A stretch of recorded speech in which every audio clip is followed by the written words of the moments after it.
Bonjour la résistance, j'espère que vous allez bien. Dans cette vidéo, on va voir un témoignage qui a été littéralement glaçant. Pour certains d'entre vous, ce sera la première fois que vous allez en entendre parler, et pour d'autres, c'est quelque chose que vous aurez déjà vu.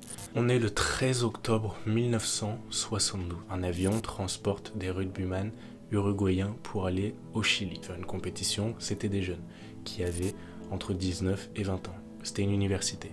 L'avion se crache, pénètre dans un brouillard, se crache dans les montagnes des Andes cordillères. L'avion se crache, il y a plusieurs morts qui sont partis sur le coup.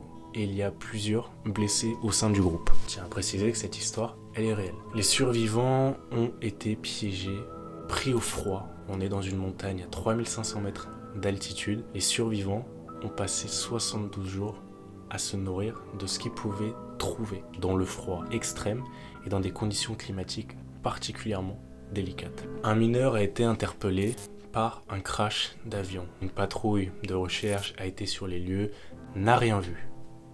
Aucun signe. C'est uniquement lorsque deux jeunes décident d'aller chercher les secours dans la ville la plus proche, qui ont passé 14 jours à marcher pour aller alerter les gens qu'effectivement il y avait bien eu un crash d'avion. Ce qu'il faut savoir dans cette histoire, et c'est le témoignage justement qui est en quelque sorte glaçant, c'est que pour survivre, ils ont dû manger tout ce qu'ils ont trouvé. Apparemment du tabac, du dentifrice, les rations qu'il y avait dans l'avion qui ont été épuisées pendant 72 jours. Mais à un moment, c'était plus possible. À un certain moment, il fallait manger. Qu'est-ce qui s'est passé dans cette histoire? Ils ont mangé leurs camarades défunts. Je vais la faire courte, ils ont bouffé leurs potes qui étaient morts. C'est-à-dire qu'ils ont charcuté les gens qui étaient décédés dans le crash de l'avion, qui étaient encore un peu conservés par le froid, dépecés, cuisinés.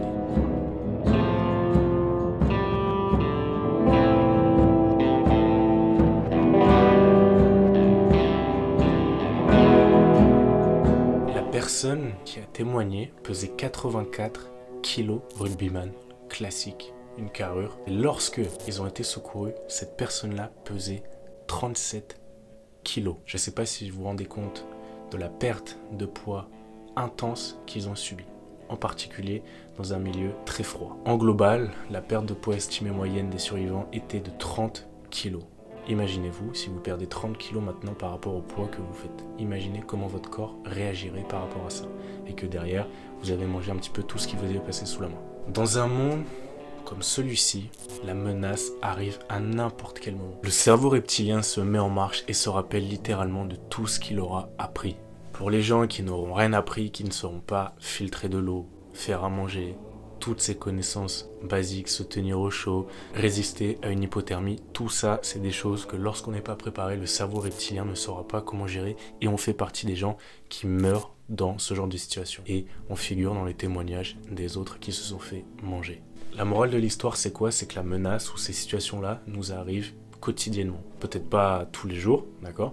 Mais ça arrive un jour ou un autre à quelqu'un que l'on connaît ou à soi-même. Ça peut ne pas forcément être un crash d'avion, hein, je dis pas ça forcément, mais on est tout le temps exposé à la menace. Si les secours n'étaient pas arrivés, clairement, ça aurait été une situation horrible. Pourquoi? Parce qu'on a vu déjà que la personne était à 37 kg, ce qui est très bas, surtout en conditions de froid. On a besoin de graisse, on a besoin que le corps soit en forme, et là, clairement, c'est pas le cas. Si les secours ne seraient pas arrivés, je me demande réellement comment l'histoire aurait fini. Dans une situation de survie, où on a bouffé ses potes, où derrière on est en train de crever, l'instinct primaire retourne. Et donc, que ce soit la religion, les convictions, qu'on soit vegan, végétarien, flexitarien, d'accord? Quand il faut bouffer, il faut bouffer.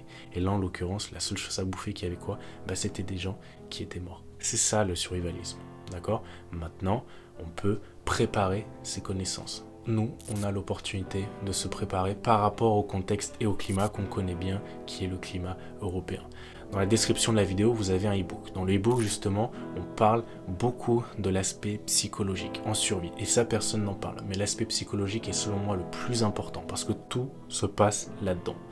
On a les muscles, on a les armes, on a les compétences, mais est-ce qu'on a le mental? Et ça, clairement, c'est quelque chose qui est de loin, très loin, sous-coté. Moi, j'ai eu l'occasion de le voir à l'armée, c'est le mental qui fait la différence. C'est pas les bras, c'est pas l'équipement.